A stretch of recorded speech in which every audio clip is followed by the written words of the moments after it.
নমস্কার। আজ আমরা কথা বলতে চলেছি ২০২৫ সালের একটা বেশ আলোচিত ছবি নিয়ে, পৌরাণিক চলচ্চিত্র কন্নাপ্পা। হ্যাঁ, এই ছবিটা নিয়ে কিন্তু বেশ কথাবার্তা হচ্ছে। একদম।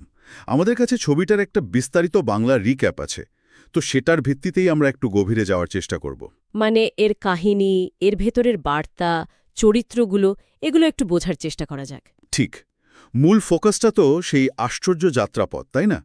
একজন সাধারণ শিকারী যে ঈশ্বরে বিশ্বাসই করে না। হ্যাঁ, সেখান থেকে কি করে সে ভগবান শিবের এত বড় ভক্ত হয়ে উঠল, মানে শুধু ভক্ত না, পরম ভক্ত। চলুন শুরুটা করি গল্পের প্রেক্ষাপট দিয়ে। দক্ষিণ ভারতের ঘন জঙ্গল। সেখানে থিন্নাডু নামের এক যুবক, খুব সাহসী, দারুণ শিকারী, কিন্তু দেবদেবীর ওপর কোনো বিশ্বাস নেই, মানে প্রচলিত আচার বিচার এসব মানে না। একদম প্রকৃতির নিয়মেই তার জীবন চলে। কিন্তু একদিন জঙ্গলে গিয়ে সে এমন কিছু দেখল যা তার জীবনটাকেই অন্যদিকে ঘুরিয়ে দিল, তাই তো? হ্যাঁ, সে একটা প্রাচীন শিবলিঙ্গ খুঁজে পায়। আর অদ্ভুত ব্যাপার হলো, সেই লিঙ্গ থেকে রক্ত ঝরছিল। ও, এখানেই ব্যাপারটা মজার। থিন্নাদুরোর প্রথম প্রতিক্রিয়া কিন্তু ভয় বা ভক্তি নয়, তাহলে কি ছিল? ছিল কৌতূহল। আর তার থেকেও বেশি, মানে একটা খুব স্বাভাবিক মানবতাবোধ, যেন কেউ আহত হয়েছে, তার সেবা করা দরকার। আচ্ছা, তার মানে সে কোনো শাস্ত্র, মন্ত্র, পুজোর নিয়ম এসব কিছু জানত না? কিচ্ছু না। সে নিজের সহজ বুদ্ধি দিয়ে, মানে মন থেকে যা ঠিক মনে করেছে সেটাই করেছে। যেমন? যেমন ধরুন, লিঙ্গটা পরিষ্কার রাখা বা নিজের শিকার করে আনা মাংস, ফল এগুলো নিবেদন করা। যেগুলো হয়তো শাস্ত্রীয় মতে ঠিক নয়। একদমই নয়। আর গ্রামের তথাকথিত ধার্মিক মানুষজন, পুরোহিতরা, তারা তো এটা নিয়ে হাসাহাসি করেছে। উপহাস করেছে নিশ্চয়। অবশ্যই তার এই অশাস্ত্রীয় পুজোকে অপমানও করেছে। কিন্তু থিন্নাদুরোর নিষ্ঠা তাতে একটুও কমেনি। বরং বেড়েছে। হ্যাঁ, সে যেন ওই লিঙ্গটার সাথে একটা গভীর টান অনুভব করতে শুরু করেছিল। এই পরিবর্তনটা খুব ধীরে ধীরে দেখানো হয়েছে। গল্পের সবচেয়ে নাটকীয় জায়গাটা তো বোধহয় ওই চোখের ঘটনাটা। হ্যাঁ, যখন সে দেখে শিবলিঙ্গের একটা চোখের রক্ত পড়ছে। অন্য কেউ হলে হয়তো ভগবানের কাছে প্রার্থনা করত, কিন্তু থিন্নাডু? সে ভাবল ঈশ্বর কষ্ট পাচ্ছেন, তার কষ্ট সারাতে হবে। আর কোনো কিছু না ভেবে নিজের একটা চোখ উপড়ে অবিশ্বাস্য। লিঙ্গের ওই রক্তাক্ত চোখে বসাতে গেল।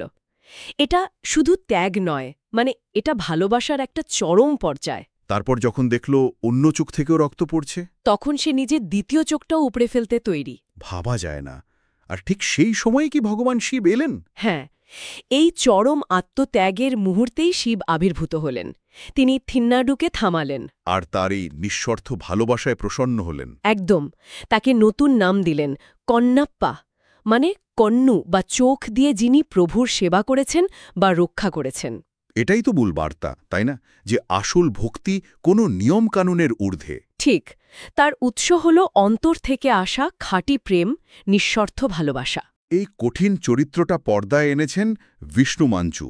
তার অভিনয়ের খুব প্রশংসা হচ্ছে শুনছি। হ্যাঁ, আর ছবির একটা বিশাল আকর্ষণ অবশ্যই অক্ষয় কুমার, স্বয়ং ভগবান শিবের ভূমিকায়। সত্যি।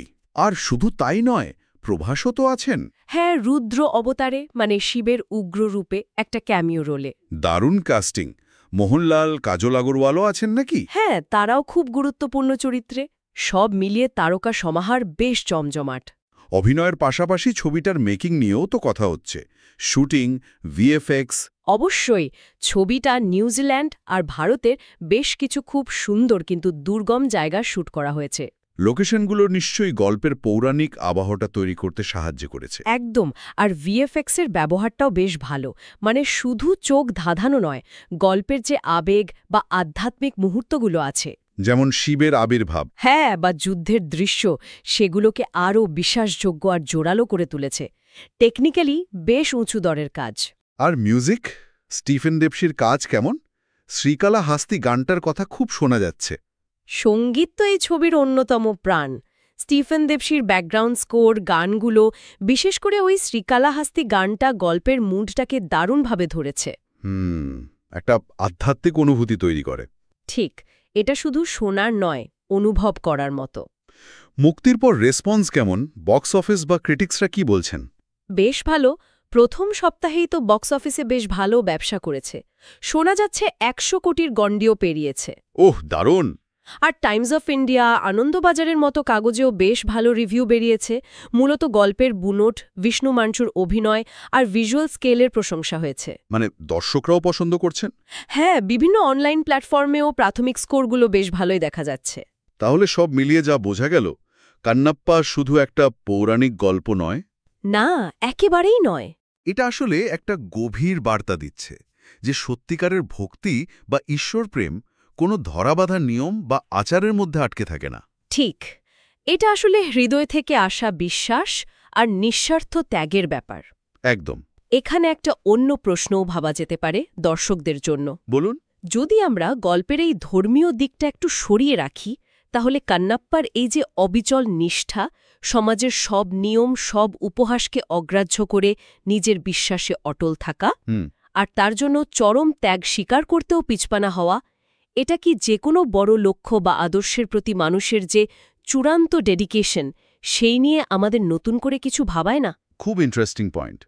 মানে ভক্তির বাইরে গিয়েও এই নিষ্ঠাটা কিন্তু শিক্ষণীয়। হ্যাঁ, এই প্রশ্নটা হয়তো দর্শকদের মনেও থেকে যাবে ছবিটা দেখার পর।